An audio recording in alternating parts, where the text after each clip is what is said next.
Hey y'all, welcome to a Mindless Morning Show special interview. Sit back and relax with your hosts, Nick and Josh. Hello everybody, welcome to another episode of the Mindless Morning Show. Today our special guest is John Stewart. He is a director, a writer, a producer, a stuntman, a songwriter, guitarist. Dude, he's done a lot, and he's here to talk with us. And how are you today, John? Good, man. How you guys doing? I'm good. I'm doing great. Good. I'm doing really good. Yeah. We're here with Hollywood's most sought after stuntman. I mean, Not anymore. I'm old.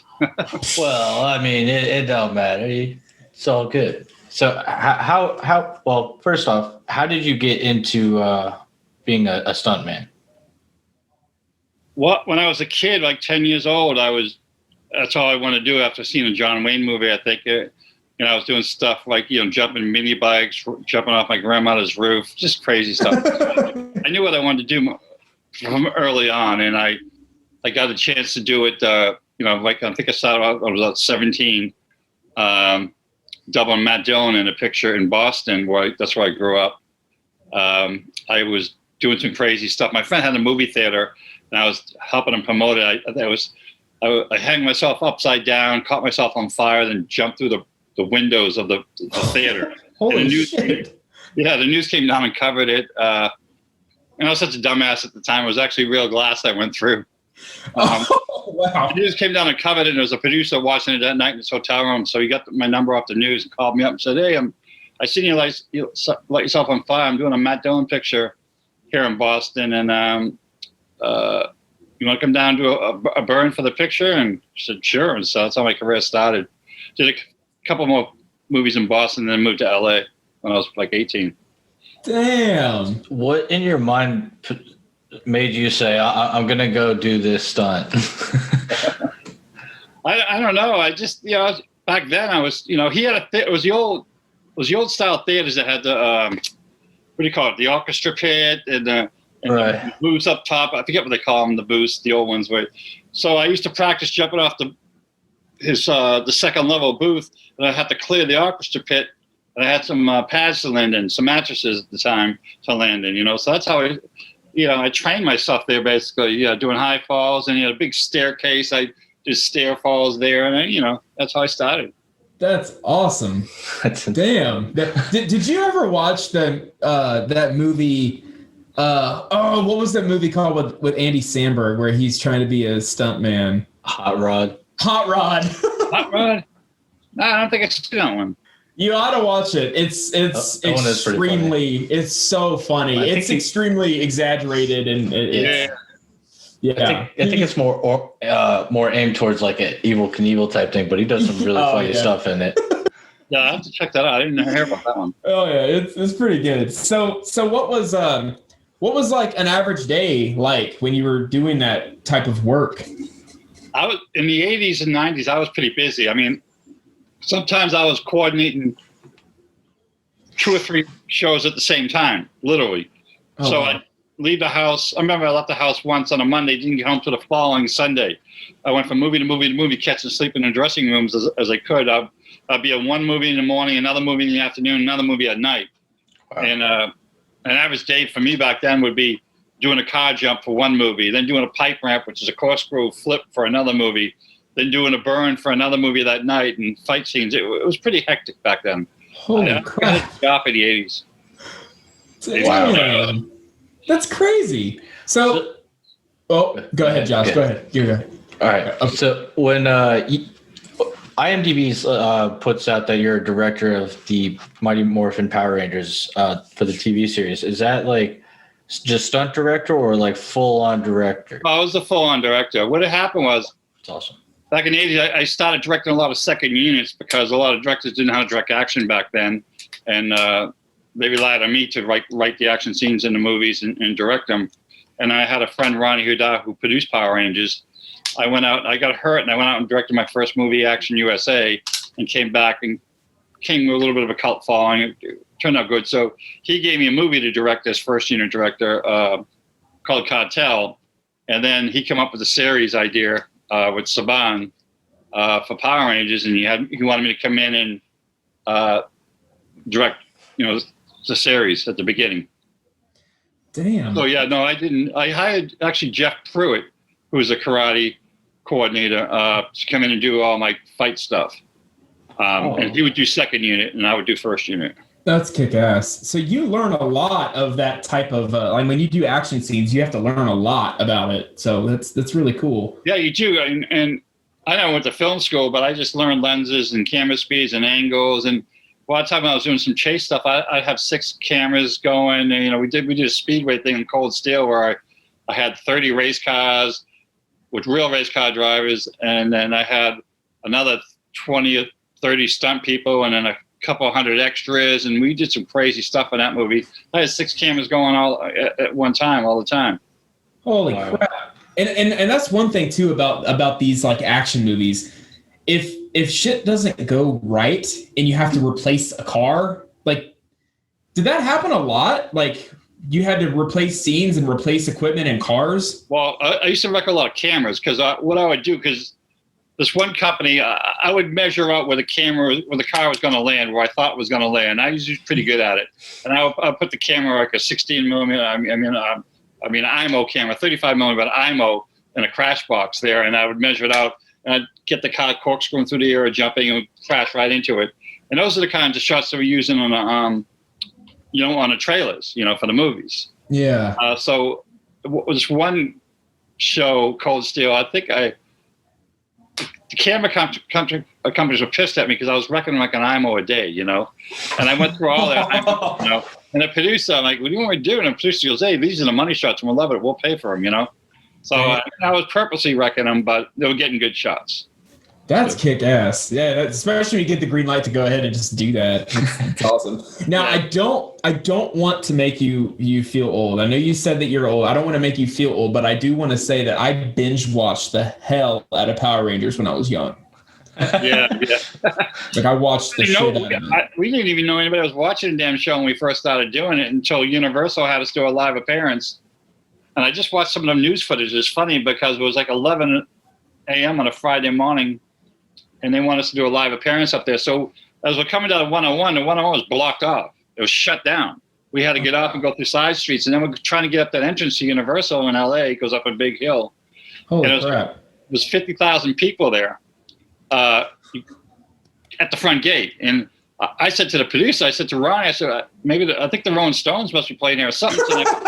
Maybe they'll give us some tickets. And we get out of the car, and all these screaming fans, because we had the actors with us, charging us, and Universal brought the trams in there, threw us in the trams, and brought us backstage. But until then, we didn't even know the show was popular. After that, it was crazy. Yeah, it must have been a really incredible feeling seeing all of that and realizing it's for you guys. Yeah, I mean, when we shot out in the streets, we would have entire school buses stop to watch this film early in the morning, and I literally got calls from principals at schools yelling at me for making a whole school late. Because the bus, I'm not kidding, it's just a true story. And I'm like, what do you want me to do? Tell your bus drivers not to stop. I'm making a whole school late.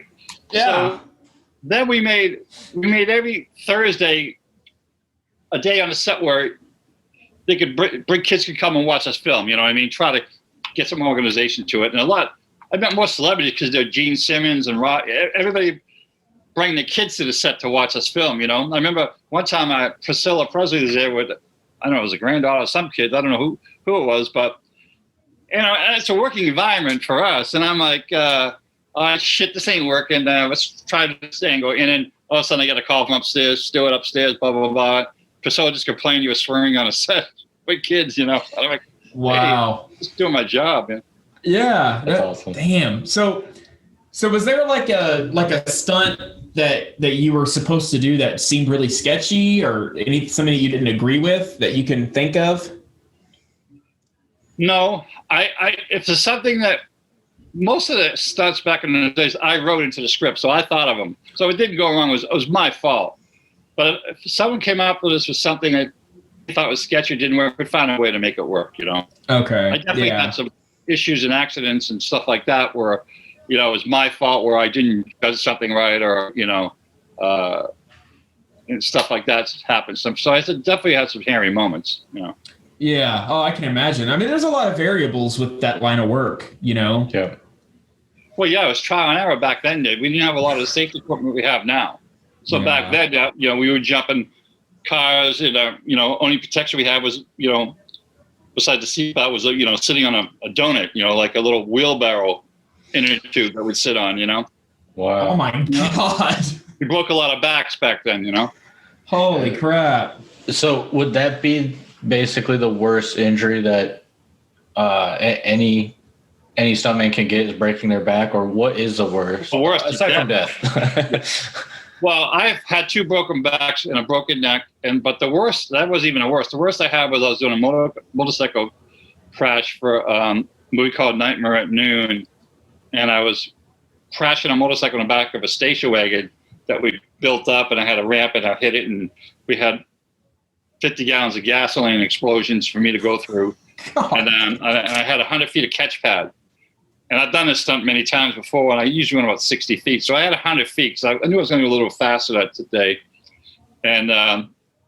But what happened was I went too fast, and I had a helmet, because you can't look at the speedometer when you're doing these things, because you need to be looking where you're going to hit to be ready to leap off the bike. I go by sound of the motor, and I had this new helmet they gave me, which is completely enclosed. It was very quiet. I couldn't really hear the motor that well. So anyway, I went too fast, and I hit it, and I ended up going 30 feet in the air, 120 feet out, missed all the pads, went to the cement, and broke my femur in half. My leg was pointing behind me, shattered my kneecap, and that happened in Moab, Utah, and I didn't even get to a hospital until 8 o'clock that night. They had to get a special plane in and fly me to Salt Lake. That one almost killed me. Holy shit, man! Therapy, and it's funny. Someone was asking about that movie, and I was Googling. I didn't even know this footage existed. I just seen it like 2 weeks ago. Someone did a whole behind the scenes making of Nightmare at Noon, and they had the behind the scenes of that accident, and then put me on a stretcher. Not even a stretcher; it was a piece of plywood. Put me in a van. I never knew that footage existed out there. Wow. And I just found it on YouTube, and I watched it. And I'm like, oh damn, brings back memories, man. No shit. I'd have been thinking like, as they were taking me away, like, this fucking movie better do really well. Yeah, it was pretty. That was a pretty wild time. Yeah, that's a whole new definition of putting blood, sweat, and tears into something. Yeah. That's really putting a lot into some work there. So what kind of training would somebody need to do to be a stuntman? Like, just because I guess what you said about listening to the motor, that's kick ass. Like, thinking about that. Yeah, a lot of stuff. Well, back when I was doing it, there was no schools or anything. You just trial and error, doing stuff, figuring it out, learning from other stunt guys if they're good, nice enough to teach you. Now they have like Lane Levitt, who's a great guy, and his wife is an awesome stunt woman. He has a kind of a training center in California, where now people go there and learn off people in the business and learn how to rigging and stuff like that. But when I was doing it, you're on your own, man. You figure it out yourself. Hopefully, no one really talked to me when I moved here, because it's a tight-knit business. They don't want you in. If you're not born into this business, it's very hard to get into. Wow. So it was a lot of trial and error for me, And when I come out here, I don't know if you probably guys are probably too young, but they were doing like, Chips and a lot of those TV shows where they'd have a little explosion, and the guy would go over a wheel ramp and kind of roll it on into it. Then they blow the fire. I took it to a whole new level. Started hitting the things a lot faster, corkscrewing, going through the explosions and all this. And I beefed it up, and I caught hell from that from a lot of the old timers, because they were doing certain stunts a certain way up to that point. And then, like, all of a sudden, who's this new guy stepping up the game and doing all this stuff? And I wasn't the only one. Corey Eubanks was doing it, and a lot of people were doing it, but they didn't like it too much. So yeah. So then things were done at a certain speed. Okay, you're going to hit the ramp at 25. And I'm going, what? No, I'm going to hit it about 60. What are you talking 25? and I got a lot of work for it, because producers, hey, they like this stuff. But I was doing 2-3 moves at a time. But the old timers in association really, they didn't like me very much back then. Yeah, they're doing things their own way, and they're making it work. And then some new guys up in the game, and they're like, well, shit, now we're expected to do that, and screw him. But no, I mean, that's what made you successful, though. It's thinking outside the box and making shit work. That's cool. Yeah. You got to do something. They weren't hiring me, I was fending for myself, So I just I tried to do things a little bit differently. And I mean, there's actually a movie about you too. Yeah. Fall Guy. Yeah, Fall Guy. Which is really kick-ass too. Yeah, like it came out in 2007, I believe. Yeah, I mean, Jason from the Green Ranger played me in the movie, Jason Frank. But the good thing about the movie is they didn't recreate any of the stunts. They did all the acting scenes with Jason. When it come time to the stunt, they actually used the stunt I did for that movie they were talking about. So it was really me doing the stunts in the movie. It wasn't recreated. The stunts weren't recreated. They used Cool. Original footage, which was cool. Yeah, it's like a tribute. Kind of, yeah. It was, true story. I had other stuff going on in my life at the time, so it was pretty true. I mean, it didn't go over well with the Power Rangers fans because they're like, "Why is Jason Frank playing a stunt guy?" They see him as a Power Ranger. You know what I mean? Yeah, I guess it makes sense when people like it's like whenever people see what Harry Potter as playing a different role, they're like, nah, it's. These kids, his fans are young, and they didn't even know what a stunt guy was probably at the time, Right. Exactly. So, I mean, you've had a long career in it. What would be your absolute favorite stunt? Either one that you've seen done or one that you've done? That's just a good question. I so many good stunts that other people have done. I mean, I like a lot of the old stuff that like Buddy Joe Hooker did. He did some crazy stuff back in the day. And his brother Hank Hooker, which people don't really talk about Hank, but like in First Blood when Buddy Joe fall off the cliff for Stallone, and then it cuts to him going through the trees. That was his brother Hank, you know what I mean? Taking the beating going through the trees. Wow. Buddy jumped on an airbag. Hank ate shit from the trees, I liked high falls. My favorite stunt was at the time, they said it was a world's record. It was 16 stories on fire for a movie called Steel, and I jumped off a building there. And for me, that was, I wasn't really a high fall guy, so 16 stories for me was pretty high, you know what I mean? Guy Robinson, and, unfortunately, he passed away. He was the king of high falls. He'd go up 200-300 feet, you know what I mean? Wow. He was a natural gymnast, Most stunt guys don't do falls over 40-50 feet, So when you get up over 16 stories, 160 feet, that's a major fall. That's crazy. I wouldn't even jump off a stool on fire or not. So kudos to you. My big thing is I wanted to make sure the fire stayed burning all the way down. I didn't want it to get blown out. We did it in two days. I did the fire because Sharon Stone shoots me with a grenade launcher, catches me on fire. We shot the fire gag. I burnt for a minute or whatever the night before, and then the next night they relit me on fire for the fall, and I put a lot of rubber cement on me and just stood there burning for, probably 30-40 seconds before I jumped, so the wind wouldn't blow it out on the way down, and it worked out good because the fire stayed on me all the way down. Rubber cement. So is that something that I could coat my hand with and become the Human Torch?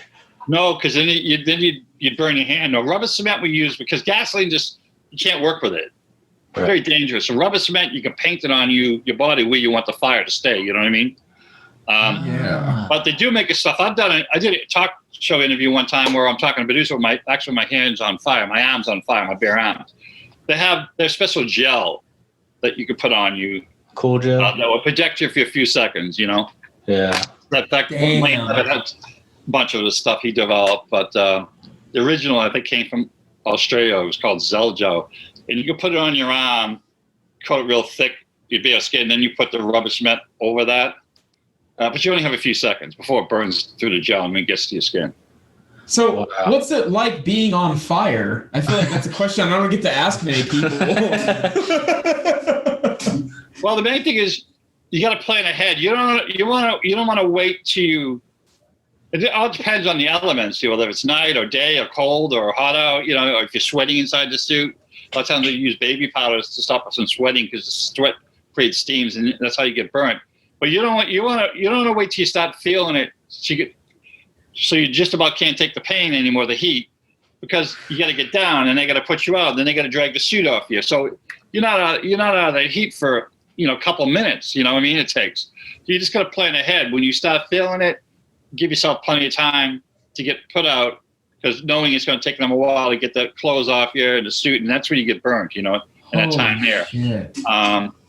But sometimes it's claustrophobic, but you got to plan your route if you can't see. So if you're supposed to be like walking, say, they're going to give you marks where you're supposed to walk on fire, and you got to make sure, because you're probably not going to be able to see because there's going to be flames in front of your face. Yeah. So you just walk it out. Okay, I'm taking 6 steps this way, and I'm going to turn left and go 4 steps this way. You know what I mean? So you have in your head, you're going to have to do it blind. That's crazy. If something's wrong, you start feeling heat real fast. It's getting into you, or like I said, it all depends. If it's a cool night out, you can burn longer. If it's a hot, steamy day, you're not going to be burning as long. It all depends on the elements. There's a lot of factors. Damn.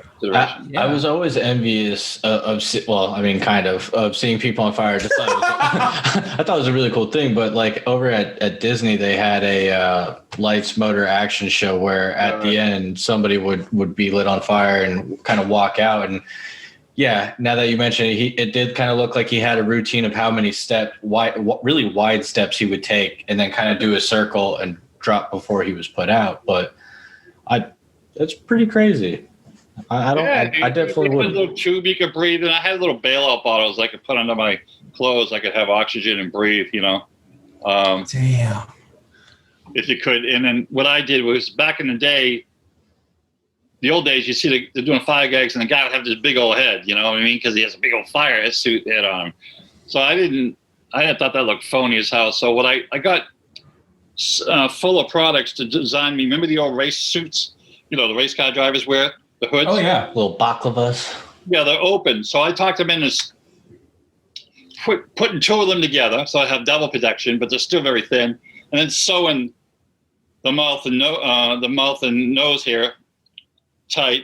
And then putting some Pyrex eyes. You know what I mean? Yeah. That was very thin. And I was fully protected. So they're like, well, okay, we'll make you one. Don't sue us if it doesn't work. So it worked great. And then now every stunt guy has one in a stunt bag. So I developed that with them, and it worked great. So you could just take a mold of the actor's face, rub a mold, and put it right over that hood. You know what I mean? Yeah. So it look normal. Holy shit. Or not use gel too. It depends on the burn. If you're coming out of a car that's fully engulfed, you want to use your hood. If you're outside moving around, you can get away with the gel on your face too. Holy crap. So, dude, does your adrenaline actually even rush anymore, or is this just like having tea out on the beach for you? No, I was pretty. I'm pretty mellow. I mean, it was a funny story. Back you asking what one of my days is like. I remember it was one day where I did I did 2 car jumps during the day, fire gag at night, and I was getting ready to flip another car.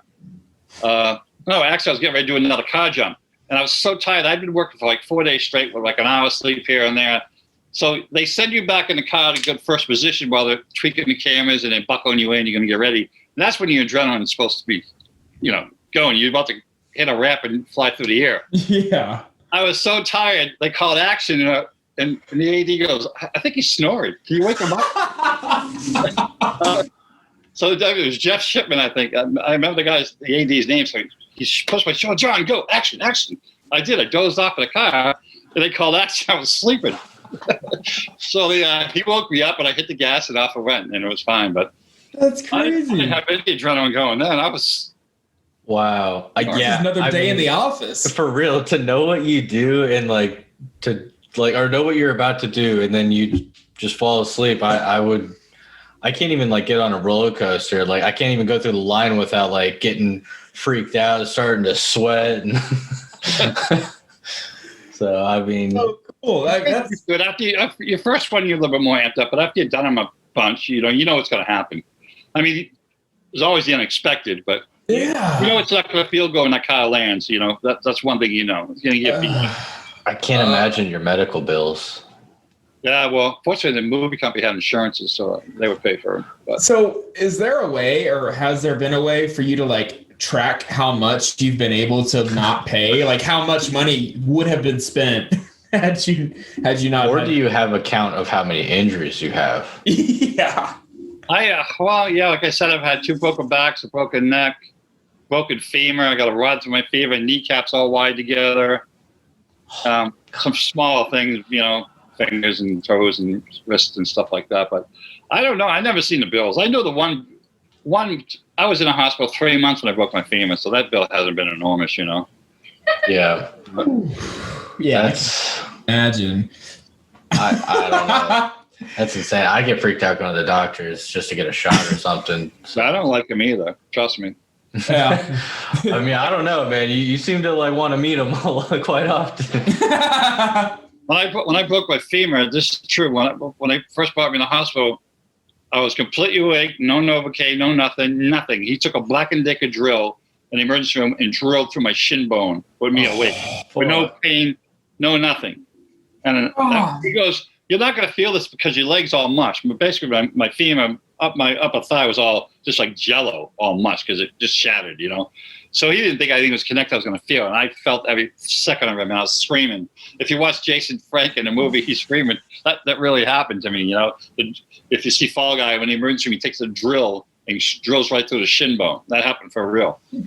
God, that's worse. My taint is so tight right now. That is like the most intense story. That is wow. I got pissed. I asked him later, like, "Why the hell did you do that?" Well, I had to put a rod through your shin so we could hang weights on it to have your leg straight for surgery. What was left of your leg straight for surgery. And I found out later they could have done the same damn thing by putting a boot on me. A boot with weights on it from another doctor. Oh man! Wow! Somebody needs an ass whipping. Yeah. Well, doctor saved my life, but you know. Yeah, of course. But I mean, that's one hell of an experience to have to go through, which you didn't have to go through it, but I had nightmares for months and years, not of the accident and the wreck, but of the drill in the hospital. You know. Yeah, I could totally see that being the most traumatic thing. Yeah, I would never step foot in a doctor. Actually, I would have quit stunting right then and there. I'm just gonna die. It's fine. Yeah. Don't touch the drill.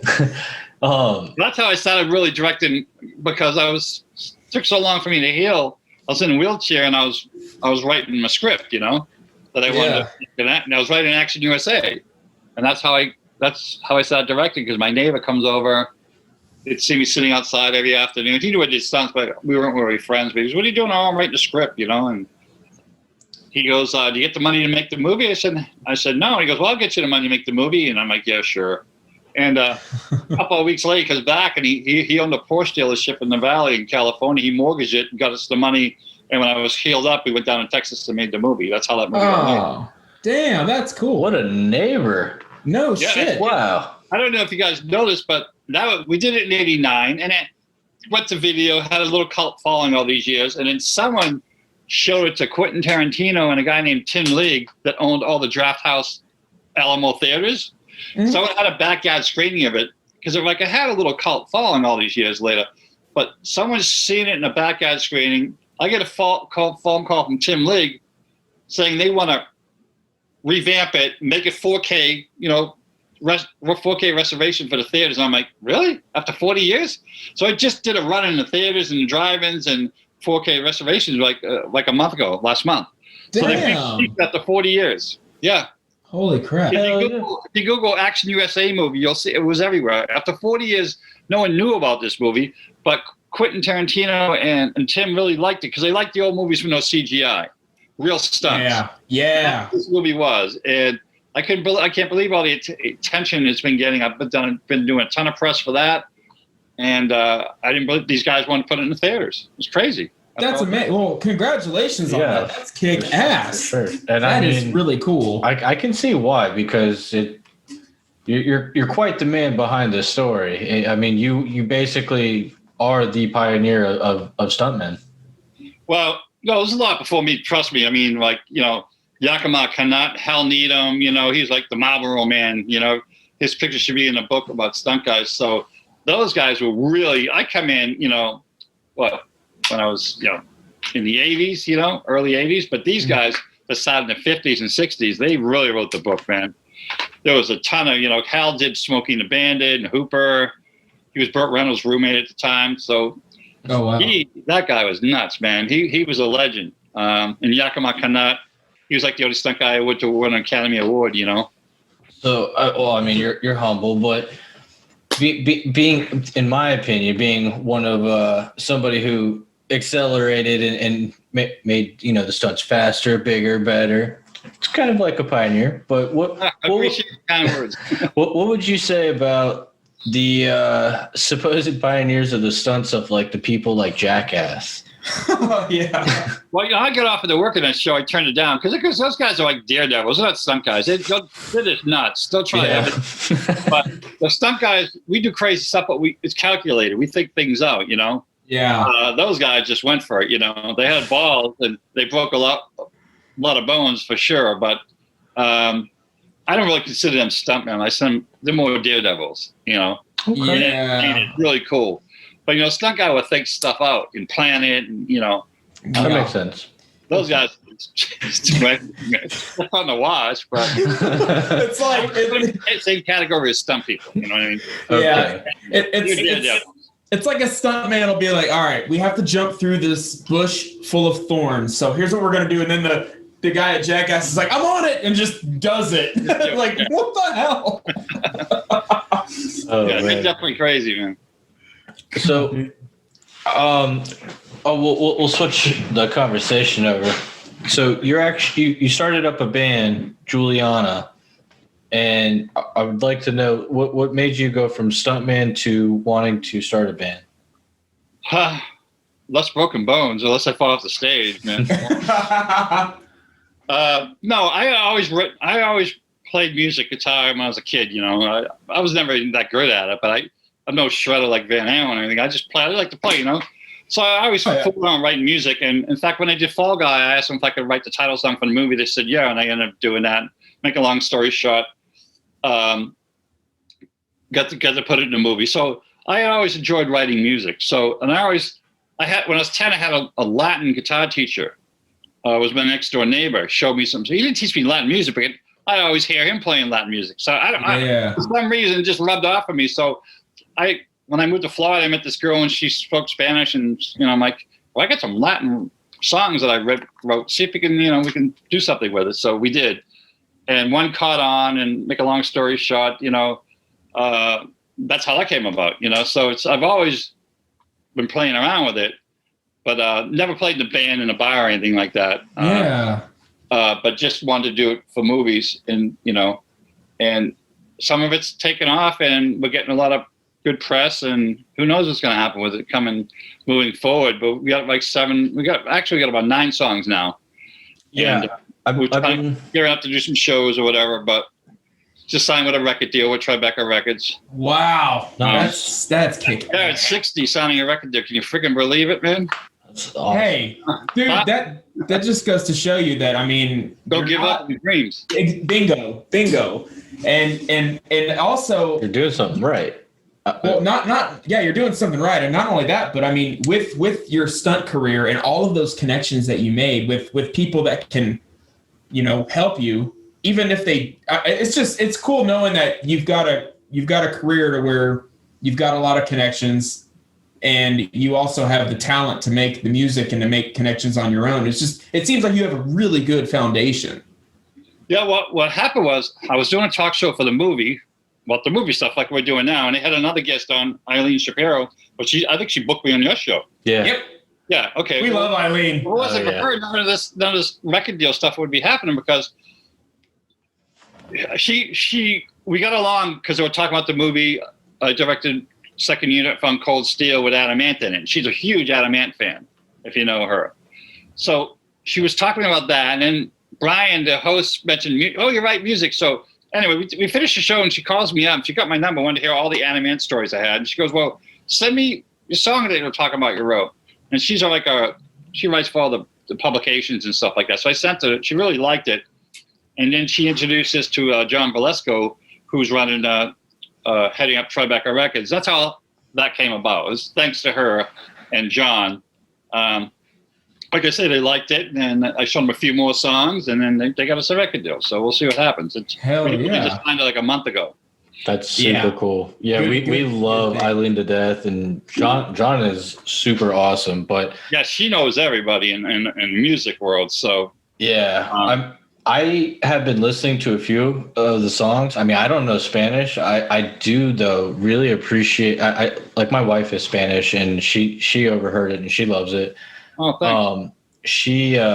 I definitely got like a island type of Latin vibe, which I really like because, I mean, I see, you know, like the little beach hut you got going on in the anchor. You got the beach vibe. So, and being in Florida.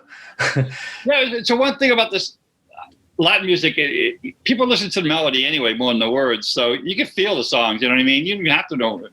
Yeah. You say, you know, you can just kind of feel it from the melodies, you know.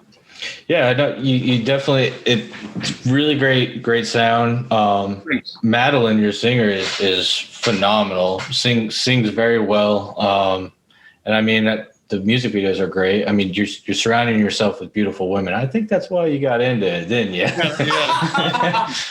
My dances are pretty hot. Well, Matt, see, the funny thing in the band, no one's Latin. It's a Latin. We're playing Latin, man, but no one's in the band's Latin. Madeline's Jewish, you know. Yeah. But she speaks really good Latin and she sings good. So, you know, hey, you know, I'm not saying we're trying to do. I'm doing my version of Latin music. You know what I mean?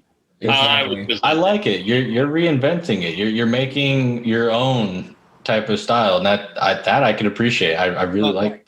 Well, I want to use real musicians. It costs me more to do it, but you know, everybody's doing stuff on computers. If you watch the Latin Grammy Awards, it's the same drum sample for all the artists. It's crazy. Yeah. That's what I started doing. And when I watched them last year, I'm like, you got to be kidding me. It's all like the same drum sample. And I'm like, I got to write. I want to be real. Yes, exactly. Yeah.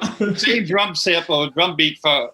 I'm like, this is bull. So we use all, you know, takes us a long time to do it because we got to do drums and congas and bongos and shakers. And it just, but it's real musicians and it's a real sound. You know what I mean?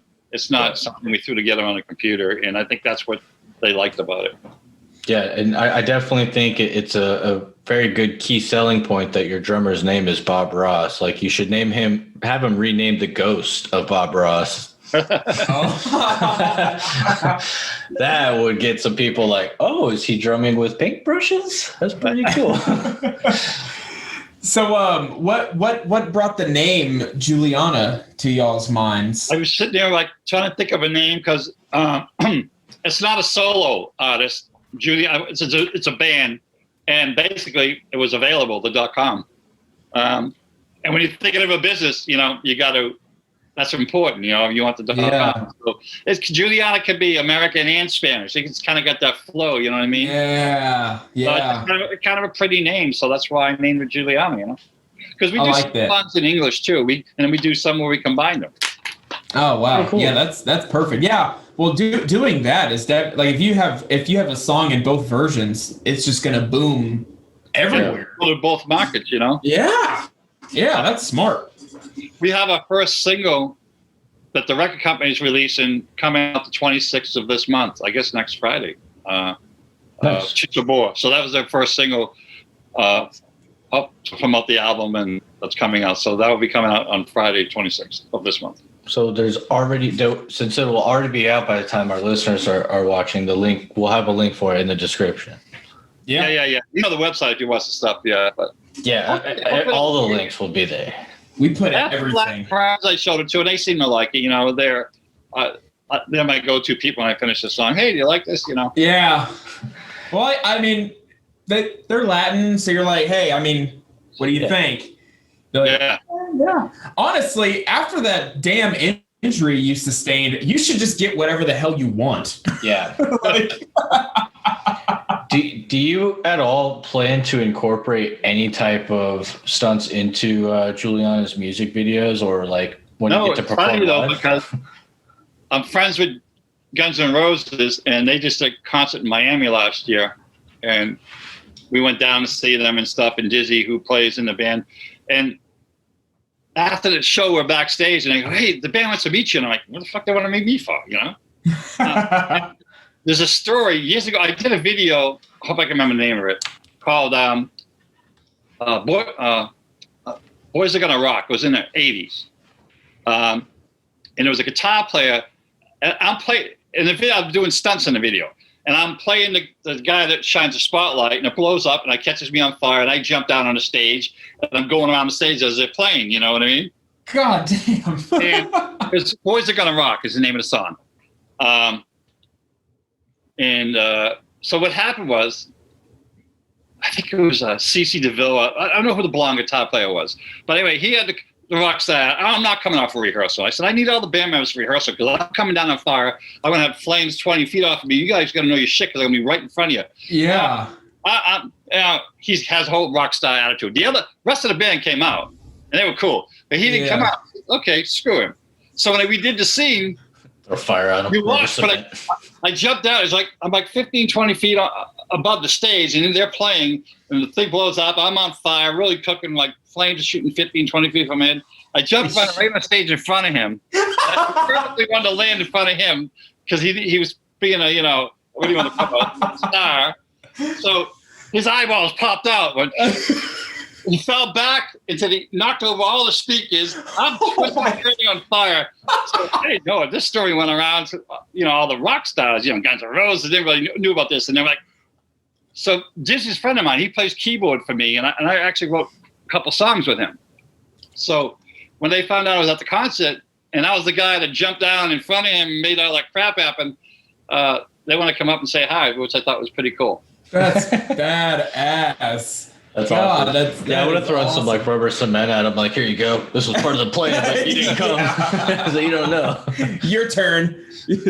Yeah, Madonna did the same thing once. We're hooking up flying. My friend was doing a flying rig on her, and she was kind of having an attitude for everybody but the stunt guys because, their lives are in our hands. We're rigging them in a harness. We got cables on them, so we'll be nice to the stunt guys, Yeah, no kidding.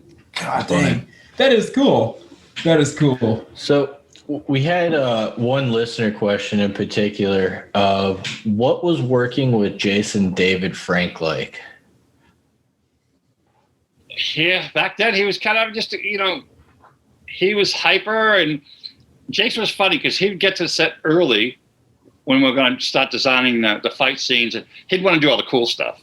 So he'd definitely be in me and Jeff's ear. Hey, guys, can I do this stunt here? Because we didn't know what's the Red Ranger, the Green Ranger, who's going to be doing what until we get there and blocked it out. But he'd definitely be there. Said, hey, can I do the stunt? So he was always hyper. And he was a nice kid. They're all really good to work with. But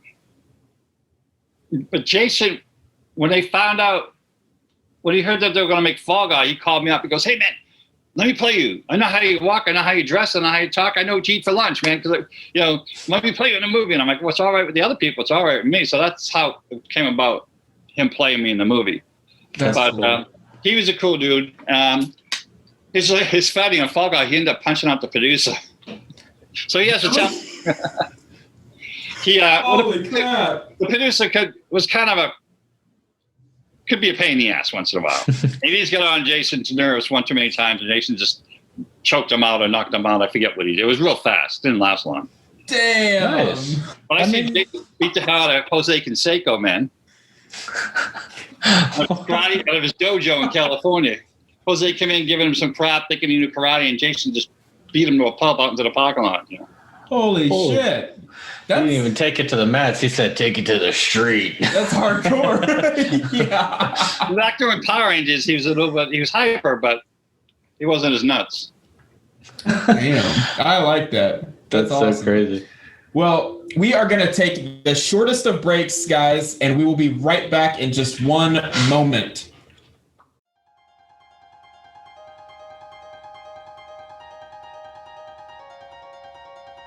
Thank you for staying tuned in to the Mindless Morning Show. We hope you're enjoying another fun-filled episode and would love to hear from you. If you're listening, be sure to follow us and leave a review. If you're on YouTube, please like, comment, subscribe, and click that notification bell to be alerted anytime a new episode drops. Thank you, and enjoy the rest of your show.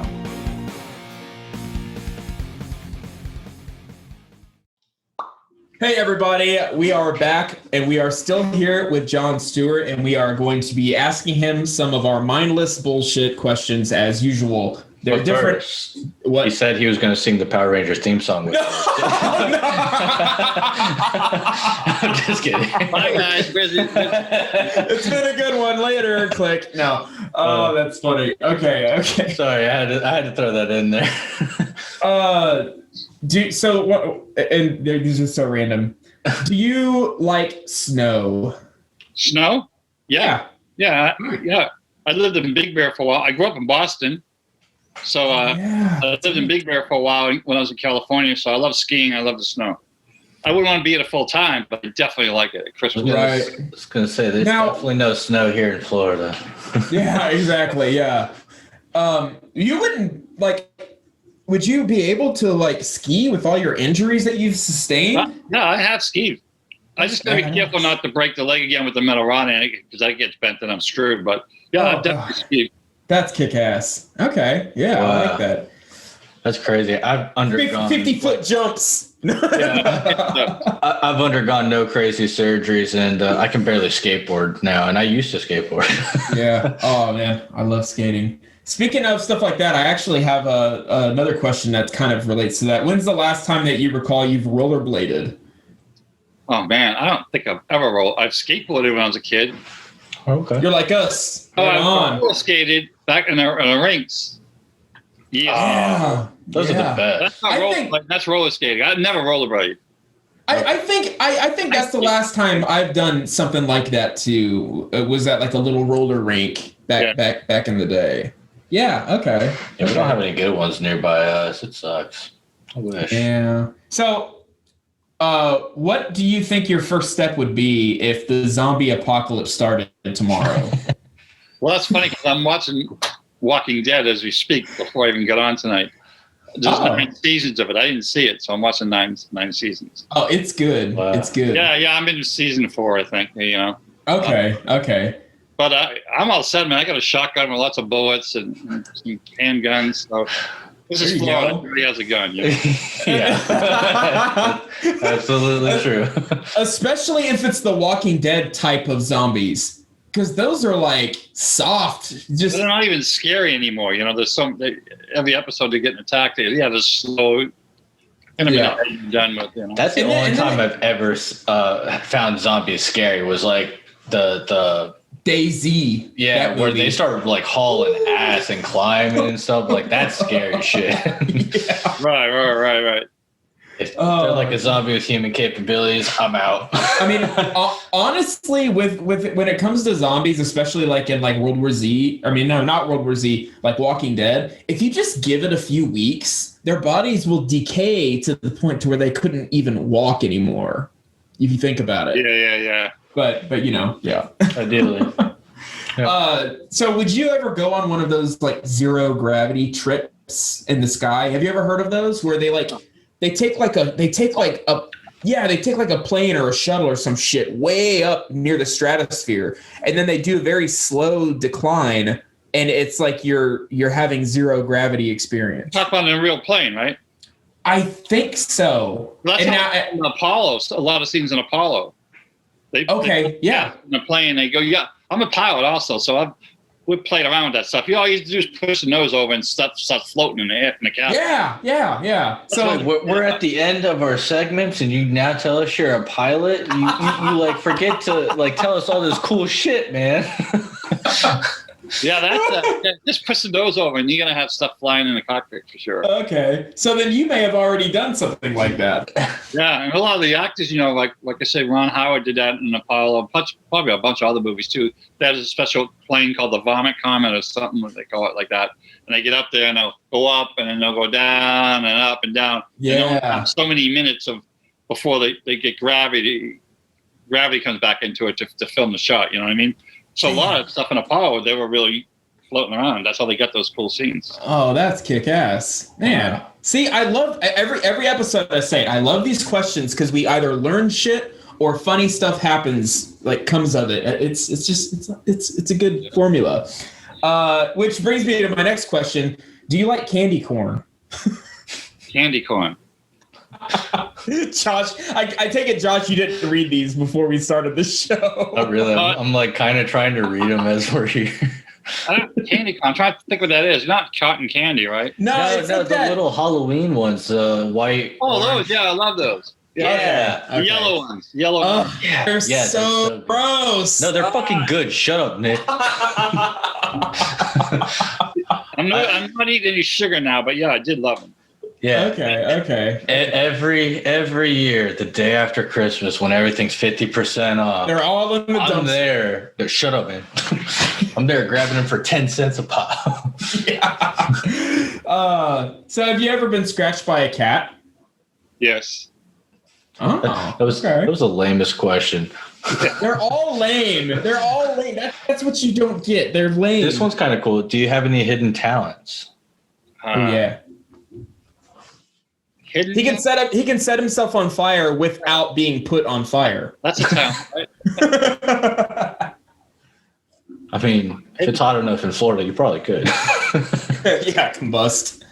I would say no. I can't sing, so I know But that's how I was like, jumping off of stuff and crashing stuff, Well, see, and that's the thing, though. Like like in our intro, I was saying producer, director, stuntman, musician, A lot of talent. songwriter. So you've already covered a lot of the big ones already. So if you don't have any more as far as like in unicycle, that's okay. So you're not like a secret hacky sack champion or? I play. No, I wouldn't call that a talent. Yeah, I'll leave that. No, I don't have any hidden talents. Okay, fair enough. Have you ever eaten at Wendy's? Wendy's? Oh, yeah. Okay, yeah, me too. The Baconator. Well, in California, they had Fat Burger. That's the best. Oh, I've never heard of that. I haven't either. Heard of Fat Burger? Anybody here from California? No.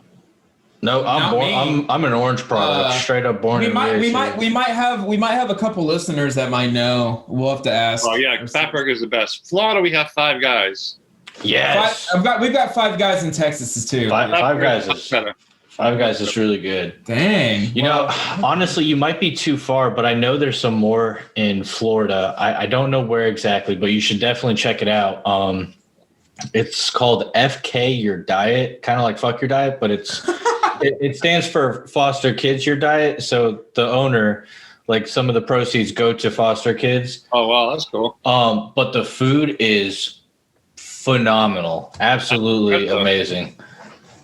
He's got a really good burger, and the bun is like the Doug bun. I don't know. It's crazy good. But yeah, definitely check it out. Sorry, he's not a sponsor, but maybe one day. maybe one day. Yeah, that would be nice. This question actually I thought of when I was thinking of my childhood.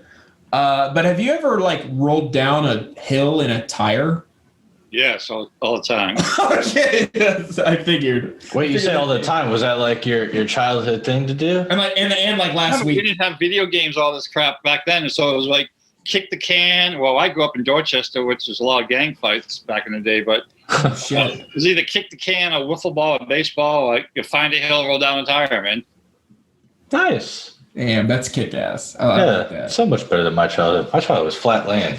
My childhood was back when video games were just starting to pick up steam, but I was still more interested in playing outside. Yeah. I feel like me and Josh we're like one of the last generations, or the last generation that really can relate to the older generations as far as our childhoods go. The last real generation. Pretty much, honestly. That's all we did when we were kids, is play outside. Same here. Yep, exactly. We used to throw rocks at each other for fun. Yeah. Oh yeah, hiding in ditches, throwing rocks. Pecans. Hell yeah, man. That shit was fun. I invented playing basketball with scuba fins on. So wasn't great. Is there?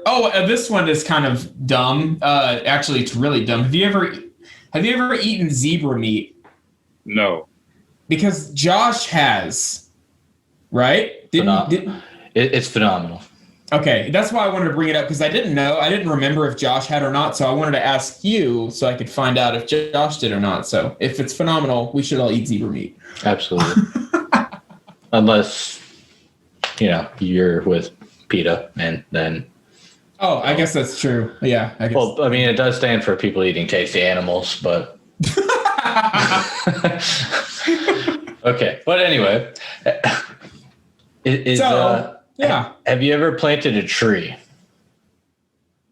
planted a tree. No, cut a lot down though. Oh hell yeah! And then I had a follow-up question to whatever this would be. Was, have you ever fallen out of a tree? Oh yeah. Okay, I figured as much. I mean, Is there anything you just like would not do as far as stunts? That's a good one. Well, I never turned a stunt down. Like I said, a lot of the stuff, they would hand me the scripts and say, write the action scenes. Because so I'd just think of the craziest stuff I always wanted to do and write it into the movie, you know? That's amazing. Yeah. So I never turned anything down. The most one I should have said no to is like this director. They have a place called the Curran River in California, like Class 5 rapids. And I'm on a Friday night on a date, and they had a bright idea of putting some actors in the water. Well, one of the actors swept away. One of the producers, I guess, showed up to save the actor. He ended up drowning. So anyway, I got a call 11 at night.